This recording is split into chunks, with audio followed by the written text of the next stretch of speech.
Meanwhile, the day after the holiday, IRS workers, well, they're still on holiday. Who knew? Frankly, who cares? Meet the woman who says they ought to stay off for good. We need to abolish the IRS. It's time for them to go. IRS, because this day after the 4th, the tax man adding another day off on the 5th, not because he wants to, because, well, he says he has to.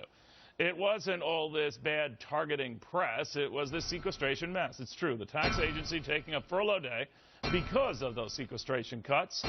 Darla Dawald has a suggestion. Forget taking the day off. Take the rest of the month off. In fact, take the whole year off. Come to think of it, well, stay permanently off. Darla, methinks, and I've heard some of your fine speeches, young lady, you're not a fan of the IRS, so what do you make of this excuse?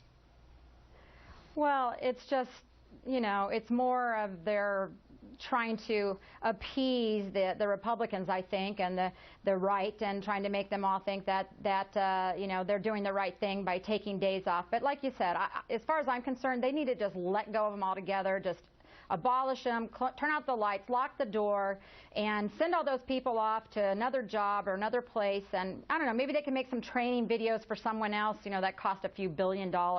You know, a lot of Tea Partiers are still stewing over this, and more to the fact when you see a front-page story in the New York Times, all but dismissing the IRS targeting, saying, well, we're going after governments and nefarious groups as well, that it was sort of equalizing this, neutralizing this.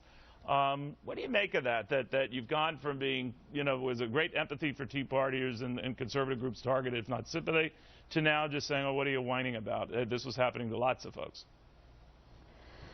Well, you know, they've been against the Tea Partiers and the Tea Party movement and conservative movement from the very get-go. And, you know, basically to me what it comes down to is if this were on the other foot, on the other party, for example, if it was George W. Bush who had been caught or his administration with this kind of tactic against the using the IRS, excuse me, against Tea Party groups, Patriot groups, Christian groups, and so forth, then the Nancy Pelosi-led House would have had him impeached right away. So it's just this double standard that's most frustrating. And well, what if nothing comes of these investigations then, Darla? In other words, we do know for a fact that your group and lots of other groups, they haven't even been contacted by this so-called investigatory team. We do know that the head of the FBI didn't even know the name of the person leading that team. So we now have an investigation close to 2 months old that, unless it's in super dark secret, isn't doing anything. Well, you know, I do know that the House and the Senate, that they're really good at touting about all of the great investigations that they're leading right now and all these hearings that are going on. And as far as I'm concerned, hearings don't mean anything. You know, it doesn't amount to a hill of beans at actually accomplishing something. So absolutely, we want to see them accomplish something, and we're going to stay on it. And the Tea Party movement and all these groups that have been targeted are definitely going to stay on it. And if we have to go back to D.C. and bring several million the next time to tell them, can you hear us now, we're upset with you, then that's what we're going to do. When you say that's what you're going to do, I mean, you've expressed that as Tea Parties have had other issues, like going after those who voted for immigration reform and maybe promising a Tea Party or, you know, a primary challenge to mainstream or so-called rhino Republicans who have. But you had the wind at your back when you had the sympathy and the attention of these scandals. Less so now. Are you worried? No, I'm not worried, and I'll tell you why I'm not worried. A lot of people think that the Tea Party is dead. I hear this all the time, or the Tea Party's not doing anything. But the Tea Party movement has evolved. They're no longer just rallying, you know, at your local capital or your local, you know, rallying point in your town.